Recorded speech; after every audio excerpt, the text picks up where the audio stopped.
یہ بات ہے 1965 کی، جب پاکستان اور بھارت کے درمیان تناؤ کی کیفیت تھی۔ سرحد کے دونوں طرف فوج بہت چوکنا تھی۔ 19 ستمبر 1965 کی دوپہر لگ بھگ 3:30 بجے کراچی کے قریب ماڑی پور ایئر بیس ریڈار نے مشکوک سرگرمی کی نشاندہی کی۔ معلوم ہوا کہ ایک بھارتی طیارہ پاکستان کی فضائی حدود میں داخل ہوا۔ فوراً خطرے کی گھنٹی بجائی گئی، جس کے لیے فوج میں سکریمبل کی اصطلاح استعمال ہوتی ہے۔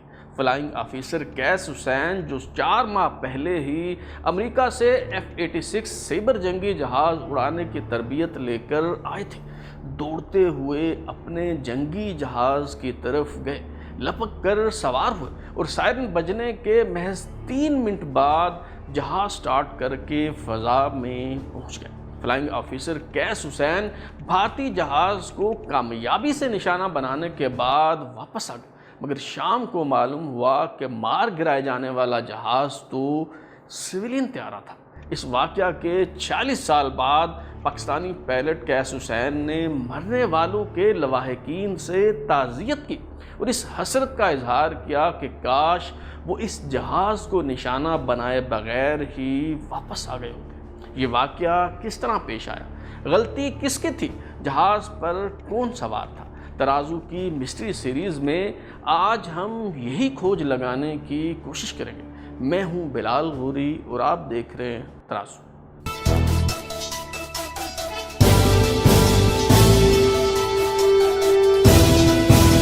جب ماڑی پور ایئر بیس پر سائرن بجا تو فلائنگ آفیسر کیس حسین فوری طور پر جہاز اڑانے میں کامیاب ہو گئے، مگر ان کے سینئر فلائٹ لیفٹیننٹ بخاری ایسا کرنے میں ناکام رہے۔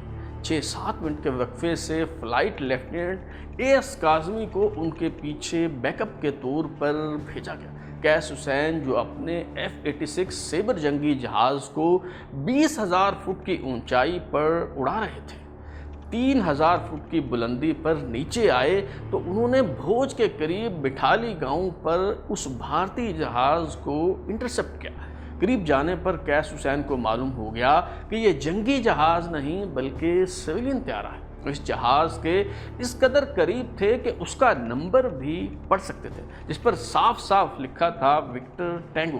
چنانچہ کیس حسین نے فوری طور پر نشانہ لے کر اسے مار گرانے کے بجائے بدین میں گراؤنڈ ریڈار کنٹرول اسٹیشن سے رابطہ کر کے صورتحال سے آگاہ کرنے کا فیصلہ کیا۔ چونکہ 20,000 فٹ کی بلندی سے 3,000 فٹ کی اونچائی پر آتے ہوئے کیس حسین کا ریڈار کنٹرول سے رابطہ منقطع ہو چکا تھا، اس لیے انہوں نے فلائٹ لیفٹیننٹ AS کاظمی کے ذریعے پیغام بھیجا: It is a twin-engine, twin-tailed aircraft with 4 side windows, probably an 8-seater. It is flying at 3,000 feet.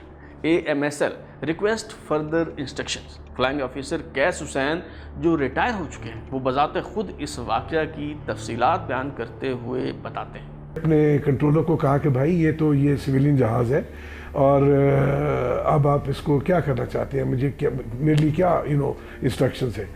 تو اس نے کہا کہ ٹھہریے آپ، میں بتاتا ہوں آپ کو۔ تو لیکن بہرحال مجھے انسٹرکشنز ملی کو 3-4 منٹ کے بعد کہ آپ اس کو شوٹ کر دیں۔ تو میں نے پھر پوچھا، میں نے کہا کہ آپ ریلی اس کو شوٹ کرنا چاہتے ہیں؟ انہوں نے کہا ہاں آپ اس کو شوٹ کر دیں۔ فلائنگ آفیسر کیس حسین نے جب بدین گراؤنڈ ریڈار کنٹرول اسٹیشن سے رابطہ کیا تو وہاں ڈیوٹی پر موجود فلائنگ آفیسر عزیز خان نے فوری جواب دینے کے بجائے کہا اسٹینڈ بائی، یعنی وہیں رہیں اور مزید احکامات کا انتظار کریں۔ شاید وہ فیصلہ کرنے سے پہلے اعلیٰ حکام سے مشورہ کرنا چاہ رہے تھے۔ اس دوران بھارتی طیارے کے پائلٹ کو صورتحال کی نزاکت کا احساس ہو چکا تھا۔ وارننگ ملنے پر اس نے اپنے پروں کو ہلانا شروع کر دیا۔ ویگل دا ونگز دراصل ایک سگنل ہے جس میں جہاز کے پروں کو اوپر نیچے ہلانے کا یہ مطلب لیا جاتا ہے کہ ہیو مرسی آن می، مجھ پر رحم کرو اور جانے دو۔ فلائنگ آفیسر کیس حسین توقع کر رہے تھے کہ انہیں فائرنگ کیے بغیر واپس بلا لیا جائے گا، مگر 3 یا 4 منٹ کے بعد جب انہیں ہدایات ملی تو وہ حیران رہ گئے۔ انہیں کہا گیا کہ بھارتی طیارے کو مار گراؤ۔ کیس حسین کو اپنے کانوں پر یقین نہ آئے، لہٰذا انہوں نے تصدیق کرنے کے لیے ایک بار پھر پوچھا، کیا میں اس بھارتی جہاز کا نشانہ لے کر اسے مار گراؤں؟ جب وہی ہدایات دہرائی گئیں تو قیس حسین نے 1000 فٹ کے فاصلے سے شارٹ برسٹ فائر کیا، جس سے بھارتی جہاز کے دائیں پر سے آگ کے شعلے بلند ہوئے۔ قیس حسین نے توقف کیے بغیر لانگ برسٹ فائر کیا تو شعلوں میں لپٹا جہاز ناک کے بل اونھے منہ زمین کی طرف جانے لگا۔ فلائنگ آفیسر قیس حسین کا جنگی جہاز ماڑی پور ایئر بیس سے 210 ناٹیکل مائلز کا فاصلہ طے کر چکا تھا اور تقریباً 30 منٹ فضا میں سٹینڈ بائی پوزیشن میں رہا، چنانچہ اس کا ایندھن ختم ہو رہا تھا۔ قیس حسین نے F-86 سیبر جنگی جہاز کو بامشکل precautionary flame out landing pattern کے تحت ایئر بیس پر اتارا اور پھر اسے ٹو کر کے آگے لے جایا گیا۔ ماڑی پور ایئر بیس پر جشن کا سماں تھا۔ مشن کامیابی سے مکمل کرنے پر قیس حسین کو مبارکباد دی جا رہی تھی۔ نوجوان افسر کے طور پر قیس حسین بھی اس کامیابی پر نازاں تھے، مگر پھر آل انڈیا ریڈیو سے ایک ایسی خبر نشر ہوئی جس نے اس کامیابی کا مزہ کرکرا کر دیا۔ ریڈیو پر بتایا گیا کہ تباہ ہونے والا بھارتی سویلین بیچ کرافٹ ماڈل 18 کمیوٹر ایئر کرافٹ دراصل بھارتی حریت پسند اور وزیر اعلیٰ گجرات بلونت رائے مہتا کی ملکیت تھا۔ اس جہاز پر اپنی بیوی مسز سروجبین مہتا، 3 سٹاف افسروں اور گجرات سماچار کے ایک مقامی صحافی کے ہمراہ سفر کر رہے تھے۔ جہاز کو بھارتی ایئر فورس کے ریٹائرڈ پائلٹ جہانگیر انجینئر معاون پائلٹ کے ہمراہ اڑا رہے تھے۔ جہانگیر انجینئر ریٹائرمنٹ کے بعد مہاراشٹر حکومت کے لیے بطور پائلٹ خدمات سر انجام دے رہے تھے، مگر عارضی طور پر ان کی خدمات گجرات حکومت کے سپرد کی گئی تھی۔ معلوم ہوا کہ جہاز پر سوار 8 افراد میں سے کوئی بھی زندہ نہیں بچا۔ پہلا سوال تو یہ اٹھا کہ وزیر اعلیٰ گجرات بلونت رائے مہتا جنگ کے ماحول میں اس سرحد کے قریب سفر کیوں کر رہے تھے اور بھارتی ایئر ٹریفک کنٹرول نے انہیں کیوں نہ بتایا کہ وہ راستہ بھٹک کر پاکستان کی فضائی حدود میں داخل ہو رہے۔ پائلٹ قیس حسین بھی یہی سوال اٹھاتے۔ اگر یہ سیدھے بٹھا پور چلے جاتے اور سرویلنس میں ہوتے ریڈار کی اور وہ ان کو بتا دیتا کہ بھائی تم راہ سے بھٹک رہے ہو اور تم واپس آؤ اپنے ٹریک پہ اور یہ راستہ نہیں ہے، آپ اس ڈائریکشن میں ٹرن ہو، تو ریڈار ان کو لے کے سوال ہے میرے ذہن میں ان کا یہ ورژن تھا کہ جہاز زمین پہ ایک کسی فیلڈ میں اس نے فورس لینڈنگ کر دی تھی، اس کے باوجود ہم نے اس کو زمین پہ مارا اور یہ لوگ اس پہ مارے گئے۔ یہ ایک بہت غلط بات تھی۔ میرا صرف آئیڈیا یہ تھا کہ جو لواحقین ہیں ان کو اصل سٹوری کا پتہ چلے۔ وزیر اعلیٰ گجرات بلونت رائے مہتا نے 19 ستمبر 1965 کے صبح 10 بجے NCC یعنی نیشنل کیڈٹ کارپس کی ریلی سے خطاب کیا اور پھر ریاست گجرات کے دارالحکومت احمد آباد سے دوارکا کی طرف روانہ ہوئے، جہاں انہوں نے میٹھا پور میں ایک ریلی سے خطاب کرنا تھا۔ بھارتی ایئر فورس کے ممبئی حکام نے ابتدائی طور پر اس جہاز کو اڑنے کی اجازت دینے سے انکار کیا، مگر اصرار پر اس شرط پر کلیئرنس دی گئی کہ کسی بھی ناخوشگوار صورتحال کے ذمہ دار آپ خود ہوں گے۔ دوارکا پاکستانی شہر کراچی سے محض 350 کلومیٹر کے فاصلے پر ہے۔ میٹھا پور جہاں بھارتی بیچ کرافٹ پلین نے لینڈ کرنا تھا، یہ وہاں سے بھٹک کر تقریباً 40 ناٹیکل مائلز دور آ گیا۔ پاکستان بحریہ نے 1965 کی جنگ کے دوران دوارکا آپریشن کے ذریعے بھارت کو خاصا نقصان پہنچایا تھا۔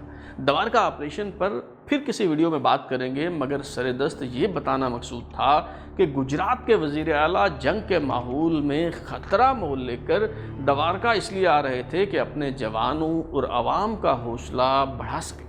لیکن اصل سوال یہ ہے کہ فلائنگ آفیسر قیس حسین تو ریڈار کنٹرول سے ملنے والے احکامات پر عمل کر رہے تھے، مگر پاکستان ایئر فورس نے ایک سویلین طیارے کو مار گرانے کا فیصلہ کیوں کیا؟ ترازو کی سپہ سالار سیریز میں بتایا جا چکا ہے کہ رن آف کچھ میں محض ایک چھوٹی سی سڑک بنانے پر شروع ہونے والی لڑائی 1965 کی پاک بھارت جنگ کا باعث بنی۔ جب اس سرحدی علاقے کے قریب ایک بھارتی طیارہ منڈلاتا دکھائی دیا تو پاک فضائیہ کے افسروں کو لگا کہ شاید یہ جہاز جاسوسی مشن پر ہے اور اس علاقے کی تصویریں لے رہا ہے تاکہ یہاں ایک نیا محاذ جنگ کھولا جا سکے۔ فیصلہ کرنے والے افسروں کا خیال تھا کہ اگر یہ شک درست ہے اور اس بھارتی طیارے کو جانے دیا گیا تو یہ ڈیٹا بھارتی حکام تک پہنچ جائے گا۔ ایک آپشن یہ تھی کہ اس جہاز کو ماڑی پور ایئر بیس پر فورس لینڈنگ کے لیے مجبور کیا جاتا، لیکن دونوں طیاروں کے پاس اتنا ایندھن نہیں تھا۔ پاکستان ایئر فورس کے ریٹائرڈ افسر ایئر کموڈور کیسر طفیل نے دا ڈیفنس جنرل آف پاکستان کے اپریل 2011 کے شمارے میں پہلی بار اس واقعہ کی تفصیلات بیان کرتے ہوئے لکھا کہ sector commander wing commander Mahmood Hasan اور officer commanding of the operations wing squadron leader Abdul Moeed شہزادہ اس نتیجے پر پہنچے کہ بھارتی طیارہ جاسوسی مشن پر ہے، چونکہ 1965 کی جنگ میں بھارت اور پاکستان دونوں نے سویلین رجسٹرڈ طیاروں کو فوجی ہتھیاروں اور حکومت کی فراہمی اور جاسوسی کے لیے استعمال کیا تھا، جس کی وجہ سے سویلین اور ملٹری پلینز کے درمیان لکیر مٹ چکی تھی۔ اس لیے فضائی حدود کی خلاف ورزی کرنے والے طیارے کو مار گرانا ہی ضروری سمجھا گیا۔ یہ معاملہ تب تو رفع دفع ہو گیا، مگر راکھ کے ڈھیر میں ہلکی سی چنگاری موجود تھی۔ قیس حسین ریٹائرمنٹ کے بعد بھی اس واقعہ کو بھولا نہیں پائے، بالخصوص جب اس حوالے سے بے بنیاد پراپیگنڈا ہونے لگا۔ بھارت میں پلین بیچ کرافٹ کی تباہی سے متعلق انکوائری رپورٹ میں کہا گیا کہ اس بھارتی سویلین جہاز کو تب نشانہ بنایا گیا جب یہ لینڈ کر گیا تھا، تو قیس حسین نے خاموشی کا سلسلہ توڑنے کا فیصلہ کیا۔ ان دنوں پاکستان اور بھارت کے درمیان امن کی آشا پروگرام کے تحت رابطوں کا سلسلہ جاری تھا۔ قیس حسین نے اپنے ایک دوست کے ذریعے بھارتی طیارے کے پائلٹ آنجہانی جہانگیر انجینئر کی بیٹی فریدہ سنگھ کو تلاش کیا اور اسے 5 اگست 2011 میں لکھی گئی ایک ای میل میں اپنے دل کا حال بیان کر دیا۔ فریدہ سنگھ نے 4 دن بعد اپنا ای میل اکاؤنٹ کھولا تو قیس حسین کی ای میل ان کی منتظر تھی، جس کا عنوان تھا کنڈولینس۔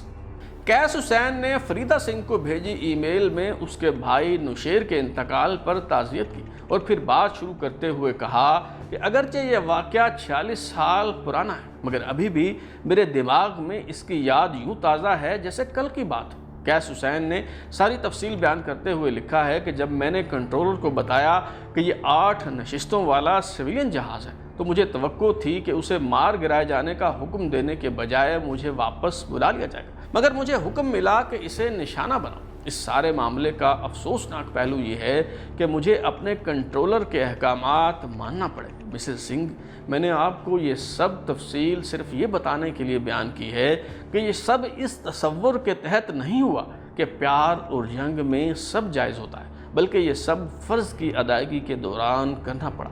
میں نے اصولوں کی خلاف ورزی نہیں کی بلکہ ضابطوں کے مطابق چلا، مگر قیمتی زندگیوں کا ضیاع خواہ کیسے ہی کیوں نہ ہو، اس پر ہر انسان کی طرح مجھے بھی دکھ پہنچا۔ میں آپ سے، آپ کے اہل خانہ سے اور اس حادثے میں مرنے والے دیگر 7 افراد کے اہل خانہ سے معذرت کا خواستگار ہوں۔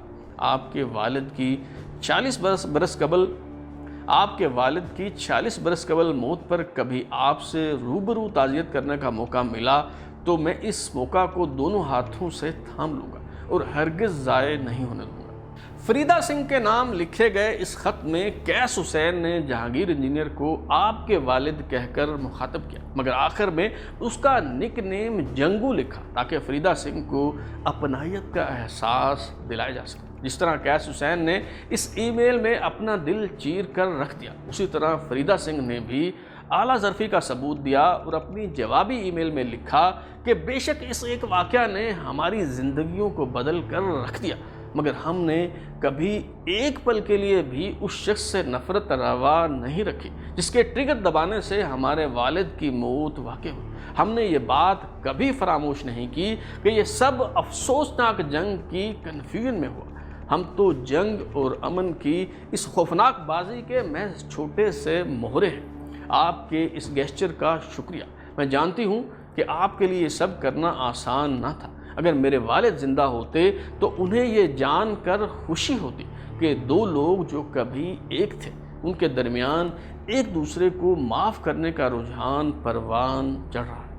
He obviously intended it to reach a lot of people. As he says, a lot of servicemen probably feel they want to reach out to people, the families of the people who suffered. پاک فضائیہ کے pilot قیس حسین نے پاکستانی انگریزی اخبار Dawn کو interview دیتے ہوئے بھی اس حسرت کا اظہار کیا کہ کاش اس دن وہ بھارتی طیارے کو نشانہ بنائے بغیر واپس آ گئے ہوتے۔ جب سرحدوں پر تناؤ کی کیفیت ہو تو اس طرح کے غلط فیصلے ہو جایا کرتے ہیں۔